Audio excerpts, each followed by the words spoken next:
तो आज का टॉपिक नागरिकता है। नागरिकता के बारे में हम समझेंगे कि नागरिकता क्या है, कैसे है, किन माध्यम से नागरिकता अर्जित की जा सकती है। लेकिन इन सभी को समझने से पहले हमें व्यक्ति समझना होगा कि व्यक्ति क्या होता है और उसका वर्गीकरण कितने भाग में किया गया है, और इसके अलावा इसके पूरे विश्व में नागरिकता के संदर्भ में किस किस प्रकार के सिद्धांत का प्रचलन है, और उसके बाद देखेंगे हम लोग भारत में इसका संवैधानिक प्रावधान क्या है। अब हम आके बात करते हैं व्यक्ति पर। संपूर्ण विश्व के मानव को व्यक्ति ही कहा जा सकता है। संपूर्ण विश्व के मानव को व्यक्ति कहा जा सकता है। व्यक्ति का एक भाग ही नागरिक होता है, अर्थात इसका इस तरह से स्पष्टीकरण किया जा सकता है कि संपूर्ण विश्व के व्यक्ति जो है वो नागरिकता, उन्हीं में से कुछ भाग उनके नागरिकता बनते हैं। और इसीलिए कहा जा सकता है कि संपूर्ण विश्व के व्यक्ति सभी नागरिक नहीं हो सकते हैं, किंतु सभी नागरिक व्यक्ति हो सकते हैं। इसका इस तरह से यहाँ पर इस तरह से रीजनिंग बन सकता है कि इस गोले के अंदर गोले के बाहर व्यक्ति होगा और छोटा गोला जो है नागरिकता को प्रेजेंट कर रहा है। इसके बाद हम समझेंगे व्यक्ति के वर्गीकरण। व्यक्ति का वर्गीकरण 4 प्रकार से किया गया है: नागरिक, विदेशी, राज्यविहीन, शरणार्थी। नागरिक का मतलब होता है किसी देश का नागरिक होना। किसी खास सीमा क्षेत्र में रहने वाले लोग उस क्षेत्र का नागरिक कहलाएगा। जैसे हम भारत का नागरिक हैं, अन्य अदर जो है कोई अमेरिका का नागरिक है, कोई चीन का नागरिक है, कोई नेपाल का नागरिक है, कोई पाकिस्तान का नागरिक है। और विदेशी का मतलब है कि हमारे देश के बाहर जो भी देश में रह रहे हैं व्यक्ति जो भी रह रहे हैं वो हमारे लिए विदेशी होगा। जैसे अमेरिका वाले लोग हमारे लिए विदेशी हैं, हम उन लोगों के लिए विदेशी हो सकते हैं। राज्यविहीन का अर्थ होता है कि उसका किसी भी प्रकार का देश नहीं है, उसका कोई भी देश नहीं है, वो स्टेटलेस है। जैसे में रोहिंग्या मुस्लिम के पास वर्तमान में अभी कोई भी अपना देश नहीं है। अंत में है शरणार्थी। शरणार्थी का मतलब होता है अपने मूल देश को छोड़कर किसी दूसरे देश में शरण लेकर रहना ही शरणार्थी कहलाता है। जैसे में भारत में दलाई लामा 1950 के दशक में अपने समर्थकों के साथ भारत में शरणार्थी के रूप में रह रहे हैं। अगला है नागरिकता के संदर्भ में सिद्धांत। तो पूरा नागरिकता के संदर्भ में सिद्धांत पूरे विश्व में 2 प्रकार से प्रचलित है। एक है यूस सैंगिवनिस और एक है यूस सोलाई। यूस सैंगिवनिस का अर्थ होता है रक्त संबंधी अधिकार, अर्थात यदि आपके उस किसी विशेष सीमा क्षेत्र के अंदर आपके माता पिता या आपका दादा दादी नाना नानी का जन्म हुआ है तो आपको कहीं ना कहीं उसका आपका नागरिकता मिल जाएगा। चाहे आप किसी भी देश में जगह स्थान में जन्म लिए हों, फिर भी आपको उस देश का नागरिकता मिल जाएगा, जहाँ पर इस प्रकार के सिद्धांत का प्रचलन है। इस प्रकार के सिद्धांत का प्रचलन फ्रांस में है, लेकिन इसका प्रचलन जो है भारत में भी देखने को मिलता है। यूस सोलाई जो है भूमि संबंधी अधिकार सिद्धांत को मानता है कि उसके भूमि मात्र पर जन्म लेने से ही आप वहाँ के नागरिक बन जाएंगे। जैसे में इसका उदाहरण है अमेरिका। आप अमेरिका के धरती पर कोई भी बच्चा यदि जन्म लेता है तो कहीं ना कहीं वो वहाँ का नागरिक हुआ, चाहे उसके मम्मी पापा दादा दादी नाना नानी किसी भी मुल्क के हों। तो वहाँ पर जन्म रक्त से संबंध को नहीं मान्यता, वहाँ भूमि संबंधी अधिकार को मान्यता दिया जाता है। इसके अतिरिक्त हम लोग पढ़ेंगे भारत में इसका नागरिकता के संदर्भ में क्या संवैधानिक प्रावधान किया गया है। तो देखेंगे एक नागरिकता का एक विशेष भाग बनाया गया है, जिसका भाग संख्या 2 में इसको जिक्र किया गया है, और इसमें अनुच्छेद 5 से 11 तक है। और यहाँ एकल नागरिकता का प्रचलन है, अर्थात कह सकते हैं कि यहाँ पर केवल और केवल सिर्फ सभी कोई भारत के नागरिक हैं। ये नहीं कह सकते कि हम भारत के हैं वो बिहार का है। इस प्रकार के प्रचलन को दोहरी नागरिकता कहते हैं, और दोहरी नागरिकता का प्रचलन भारत में नहीं है। दोहरी नागरिकता ऐसे नोट के लिए आप इसको लिख सकते हैं कि दोहरी नागरिकता का प्रचलन जो है अमेरिका में है, लेकिन भारत में नहीं है। इसका प्रतिषेध किया गया है। और भारत का जो एकल नागरिकता का प्रचलन है वो कहीं ना कहीं ब्रिटेन से प्रभावित है, या फिर कह सकते हैं कि ये ब्रिटेन का संवैधानिक स्रोत या फिर ब्रिटेन से लिया गया पाठ कह सकते हैं। इसके बाद कहेंगे कि यहाँ पर जो है प्राकृतिक व्यक्ति को नागरिकता दी जाती है। जैसे में प्राकृतिक व्यक्ति में हम हो गए, आप हो गए, कोई अन्य अदर हो गया, उन्हें प्राकृतिक नेचुरल पर्सन माना जाता है। लेकिन विधिक व्यक्तियों को नागरिकता नहीं दी जाती है। जैसे में कोई कंपनी को यहाँ पर नागरिकता का आधार नागरिक नहीं माना जा सकता है। ठीक है। और इसके बाद देखेंगे इसके अनुच्छेद में क्या क्या प्रावधान किए गए हैं। तो अनुच्छेद 5, 6, 7, 8 में निर्धारित किया गया है कि भारत का नागरिक कौन कौन होगा। और इसके अलावा अनुच्छेद 9 में निर्धारित किया गया है दोहरी नागरिकता का प्रतिषेध। यदि आप किसी देश का नागरिकता अर्जित कर लेते हैं तो आपकी नागरिकता स्वतः समाप्त हो जाएगी, और ये अनुच्छेद 9 करता है।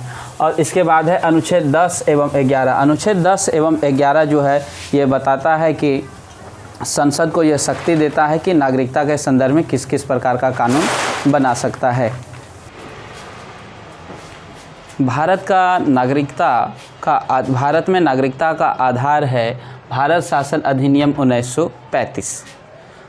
इसके अनुसार किसी भी व्यक्ति का माता पिता, दादा दादी, नाना नानी इनमें से किसी एक का जन्म यदि भारत के राज्य क्षेत्र में हुआ है तो उसे भारत सरकार को नागरिकता देनी होगी या नागरिकता उसे प्रदान की जा सकती है।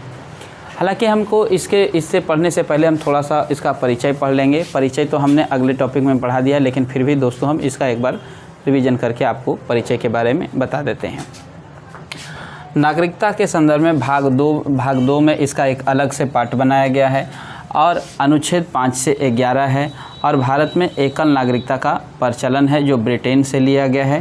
प्राकृतिक व्यक्ति को भारत में नागरिकता प्रदान नहीं किया जाता है। प्राकृतिक व्यक्ति कहने का मतलब हो गया जैसे हम, कोई और व्यक्ति, अन्य व्यक्ति, जो भी मतलब नेचुरल पर्सन हैं उन्हें नागरिकता प्रदान किया जा सकता है। किंतु भारत में विधिक व्यक्तियों को नागरिकता प्रदान नहीं किया जा सकता है, जैसे में कोई कंपनी, संस्था इत्यादि को। अनुच्छेद 5 बताता है कि भारत का नागरिक कौन होगा। इसके अनुसार बताया है कि जो भी भारत में संविधान प्रारंभ से रह रहे हैं तो वो भारत का नागरिक होगा, किंतु उन्हें भी 3 शर्तों को कम से कम 3 शर्तों में से किसी एक को पूरा करना पड़ेगा। जैसे में उसका जन्म भारत का राज्य क्षेत्र में हुआ हो, और दूसरा उन माता पिता में से किसी एक का जन्म भारत के राज्य क्षेत्र में हुआ हो, और तीसरा वह भारत में 5 वर्षों से अस्थायी तौर पर रह रहा हो। और अनुच्छेद 6 जो है ये बताता है कि पाकिस्तान से जो व्यक्ति भारत निवास के लिए आए हैं उनमें से किन व्यक्तियों को भारत का नागरिकता दी जाए, और इसके लिए उन लोगों को 2 वर्गों में विभाजित किया गया। 19 जुलाई 1948 से जो पहले आ गए हैं उसे भारत का नागरिक समझा जाएगा, और जो 19 जुलाई 1948 में बाद में आए हैं उसे भी भारत का नागरिक समझा जाएगा, किंतु उन्हें 2 शर्तों को पूरा करना पड़ेगा। पहला, उसे भारत में 6 माह अस्थायी तौर पर रहना पड़ेगा, और दूसरा कि उसके बाद उसे नागरिकता के लिए आवेदन करना पड़ेगा। अनुच्छेद 7 बताता है कि जो 1 मार्च 1947 से भारत छोड़कर पाकिस्तान चले गए हैं वो भारत का नागरिक नहीं होंगे, लेकिन वो गए हैं और वहाँ से अनुमति लेकर फिर से वापस आ गए हैं तो उस पर भी अनुच्छेद 6 के नियम कानून लागू हो जाएगा। जैसे ये देखना होगा कि 19 जुलाई 1948 से यदि पहले आ गया है तो वो हमारा नागरिक होगा, अगर बाद में आया है तो उसके लिए वही फिर से शर्त को पालन करना पड़ेगा। शर्त क्या है कि 6 माह पहले अस्थायी तौर पर भारत में रहना होगा, और उसके बाद ही उसे आवेदन करना पड़ेगा। ये था टॉपिक, पूरा हो गया, यहाँ तक कंप्लीट हो गया। लेकिन फिर भी हम इसका एक बार रिवीजन करते हैं कि भारत में नागरिकता का आधार जो है भारत शासन अधिनियम 1935 है। इसके अनुसार किसी भी व्यक्ति का माता पिता, दादा दादी, नाना नानी इनमें से किसी एक का जन्म भारत के राज्य क्षेत्र में हुआ है तो वो भारत का नागरिक होगा। इसके अलावा हम नागरिकता के परिचय को देख लेते हैं। नागरिकता टॉपिक के परिचय को देखते हैं कि जो ये नागरिकता जो है भाग 2 में दिया गया है, अनुच्छेद 5 से 11 तक है, और भारत में एकल नागरिकता का प्रचलन है जो ब्रिटेन से लिया गया है। हालांकि अमेरिका ये सब देशों में दोहरी नागरिकता, वहाँ संघ से और प्रांत से दोनों जगह से नागरिकता अर्जित करना पड़ता है।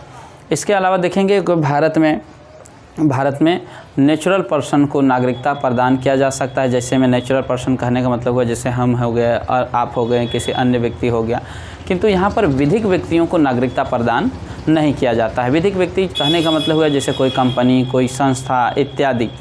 इसके बाद देखेंगे अनुच्छेद 5। अनुच्छेद 5 कहता है कि संविधान प्रारंभ से जो व्यक्ति भारत में रह रहा है वह भारत का नागरिक होगा, किंतु उसे भी 3 शर्त को पूरा करना पड़ेगा। शर्त संख्या 1 यह कहता है कि आपका जन्म कम से कम भारत में हुआ हो, जन्म भारत में हुआ हो। दूसरा कहता है कि माता पिता में से किसी एक का जन्म भारत में हुआ हो। और तीसरा शर्त है कि वो संविधान के प्रारंभ से ठीक पहले से 5 वर्षों से भारत में अस्थायी तौर पर रह रहा हो। अनुच्छेद 6 कहता है कि पाकिस्तान से जो व्यक्ति भारत आए हैं उनमें से किन्हें भारत का नागरिकता दी जाए या फिर किन्हें उनमें से भारत का नागरिकता अर्जित की जाए। इसके लिए उन्होंने 2 वर्गों में बांटा। पहला वर्ग बांटा कि 19 जुलाई 1948 से पहले आ गए हैं तो वो भारत का नागरिक होंगे, और यदि 19 जुलाई 1948 से बाद में आए हैं तो उन्हें कुछ शर्तों के साथ भारत का नागरिक बना लिया जाए। जैसे वो आए हैं, बाद में आए हैं तो उन्हें 6 माह पहले भारत में रहना होगा और उसके बाद ही उसे आवेदन करना होगा। अनुच्छेद 7 बताता है 1 मार्च 1947 के पश्चात भारत से पाकिस्तान चले गए हैं। 1 मार्च 1947 से भारत छोड़कर पाकिस्तान चले गए हैं तो वो भारत का नागरिक नहीं होगा। लेकिन यदि वो गए हैं और वहाँ से परमिट लेकर, अनुमति लेकर वो वापस लौट आए हैं तो उनको भी उस स्थिति में देखना पड़ेगा कि वो लौटे कब हैं, उनका डेट क्या है लौटने का। अगर वो 19 जुलाई 1948 से पहले लौट गए हैं तब तो वो भारत का नागरिक होगा, और यदि बाद में लौटे हैं तो वो कहीं ना कहीं उन्हें अनुच्छेद 6 की तरह ही कुछ शर्त को पालन करके अपना भारत का नागरिक बना लेना होगा। जैसे में 6 माह पहले उसे अस्थायी तौर पर रुकना होगा यहाँ पर, और उसके बाद उन्हें आवेदन करना ही। हम लोग ने पढ़ लिया था अनुच्छेद 5, 6, 7 पढ़ लिया था। अनुच्छेद 8 बचा हुआ था, अनुच्छेद 9 बचा हुआ था और अनुच्छेद 10 एवं 11 बचा हुआ था, और हम अनुच्छेद 8 से शुरू करते हैं। अनुच्छेद 8 वैसे व्यक्तियों पर लागू होता है जो संविधान के प्रारंभ से वह भारत के नागरिक नहीं थे किंतु वह भारत के मूल निवासी रहे थे, क्योंकि किसी ज़माने में ब्रिटिशों ने भारत के नागरिकों को काम कराने के उद्देश्य से बंधुआ मजदूर बनाकर यदि उसे बाहर ले चले गए हैं और वो वहीं सेटल हो गए हैं। लेकिन यदि वो चाहते हैं कि भारत का नागरिकता अर्जित करें तो उन्हें अनुच्छेद 8 के तहत नागरिकता प्रदान किया जा सकता है, किंतु इसमें कुछ शर्त है कि उनमें से किसी भी व्यक्ति का भारत शासन अधिनियम 1935 के तहत जन्म हुआ है, जैसे में उनके माता पिता, दादा दादी, नाना नानी में से किसी एक का कम से कम जन्म भारत शासन अधिनियम 1935 के तहत हुआ हो। अनुच्छेद 9 है। अनुच्छेद 9 कहता है कि दोहरी नागरिकता का ये प्रतिषेध करता है और ये बताता है कि यदि कोई व्यक्ति स्वेच्छा से किसी भारत के छोड़कर किसी अन्य देश का नागरिकता अर्जित कर लिया है तो उसका नागरिकता स्वेच्छा से स्वतः समाप्त हो जाता है। अनुच्छेद 10 बताता है कि अनुच्छेद 10 के अनुसार वैसे व्यक्ति जो अनुच्छेद 5, 6, 7 एवं 8 के अनुसार भारत के नागरिक मान लिए हैं तो वो भारत के नागरिक बने रहेंगे, किंतु उन्हें संसद के द्वारा बनाए गए कानूनों का पालन करना ही होगा। अनुच्छेद 11 जो है वो संसद को शक्ति देता है नागरिकता के संदर्भ में कानून बनाने का, और इस शक्ति का प्रयोग करते हुए संसद ने कुछ कानून बनाए हैं जो इस प्रकार से है। नागरिकता अधिनियम 1955, CAA, NRC। एक बार फिर से टॉपिक को हम इस बार रिवीजन करके, एक बार दोस्तों इस टॉपिक को रिवीजन करके हम लोग स्पष्ट रूप से समझ लेते हैं।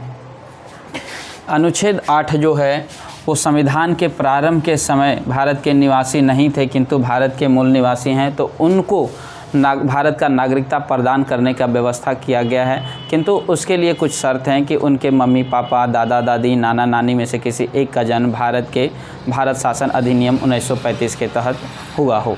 अनुच्छेद 9 जो है दोहरी नागरिकता का प्रतिषेध करता है। यदि आप किसी अन्य भारत के छोड़कर किसी अन्य देश का नागरिकता स्वेच्छा से ग्रहण कर लिए हैं तो आपका नागरिकता समाप्त हो जाता है। और अनुच्छेद 10 बोलता है कि वैसे व्यक्ति जिनको अनुच्छेद 5, 6, 7, 8 के तहत भारत का नागरिक मान लिया गया है वो भारत का नागरिक बने रहेंगे, किंतु उसे संसद के द्वारा बनाए गए कानूनों का पालन करना होगा। अनुच्छेद 11 जो है दोस्तों वो संसद को शक्ति देता है नागरिकता के संदर्भ में कानून बनाने का, तो संसद ने इस शक्ति का प्रयोग करते हुए कुछ कानून बनाए हैं जो इस प्रकार से है। नागरिकता अधिनियम 1955, CAA, हेलो दोस्तों, हम लोगों ने नागरिकता टॉपिक को बढ़िया तरह से कवर कर लिए थे और भारतीय संविधान में क्या प्रावधान किए गए हैं ये भी हम लोगों ने पढ़ लिया था। केवल 2 पॉइंट्स बचे थे, नागरिकता अधिनियम 1955 और दूसरा बचा था नागरिकता संशोधन अधिनियम 2019, जिसे CAA के नाम से भी प्रचलित है या प्रसिद्ध है। नागरिकता अधिनियम को 2 भागों में विभाजित करके अच्छी तरह से समझा जा सकता है। एक है नागरिकता प्राप्त के धाराएं और दूसरा है नागरिकता समाप्ति के धाराएं। नागरिकता प्राप्त के धाराएं हैं दोस्तों 3, 4, 5 एवं 6 और नागरिकता समाप्ति के धाराएं हैं 8, 9, 10। नागरिकता प्राप्ति का पहला धारा जो है, धारा 3 जो है वो बताता है जन्म के आधार पर नागरिकता प्राप्त किया जा सकता है और इसमें बताया गया है कि संविधान प्रारंभ से ठीक भारत के राज्य सीमा क्षेत्र में यदि जन्म हुआ है तो वो भारत का नागरिक होगा, यदि नहीं है तो उनमें से किसी एक माता पिता या उनमें से किसी एक का जन्म भारत के राज्य क्षेत्र में हुआ हो और उन दोनों में से कोई एक भी प्रवासी, अवैध प्रवासी न हो। दूसरा आधार बताया गया है नागरिकता के वंश के आधार पर नागरिकता, धारा 4 में बताया गया है कि वंश के आधार पर नागरिकता दिया जा सकता है। भारत के बाहर जन्म लेने वाले किंतु भारतीय मूल के हैं तो उसे भी भारत का नागरिक बनने का अवसर प्रदान करता है।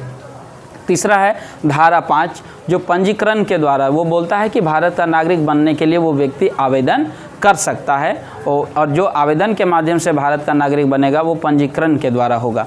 और चौथा है धारा 4 जो देशीकरण बताता है। नागरिकता का कौन सा आधार है? देशीकरण का आधार है। जो लंबे समय से भारत में रह रहे हैं उसे भी नागरिक बनने का अवसर प्रदान करता है।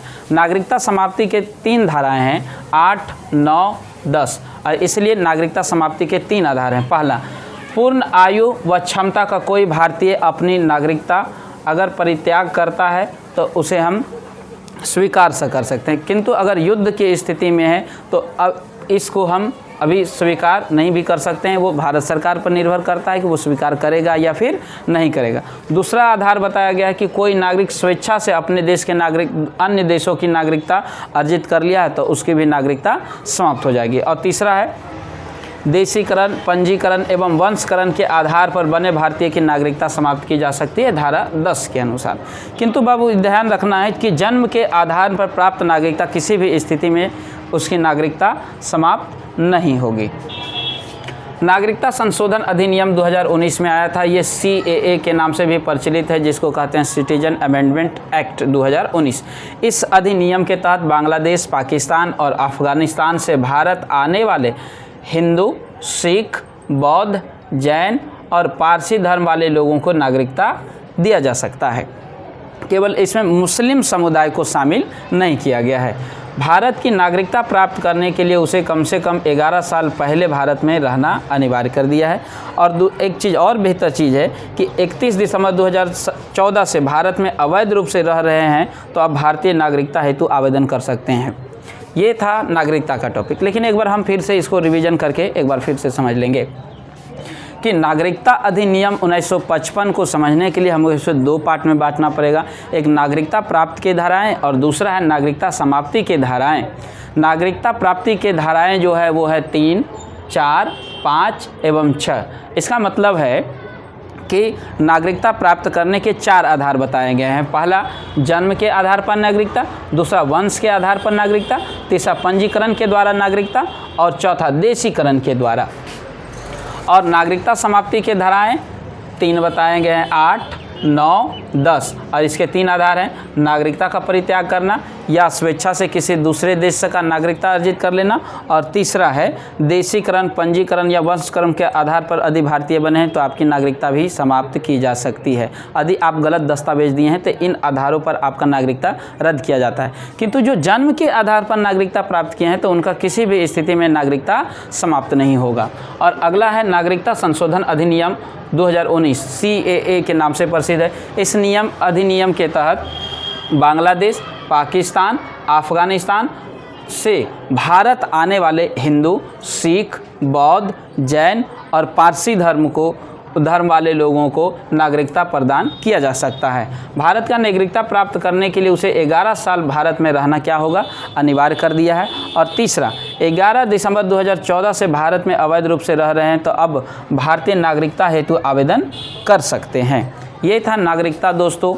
अब पूरी तरह से नागरिकता का टॉपिक आपका समाप्त होता है। मैं विदा लेता हूँ। लव कुमार, जय हिंद।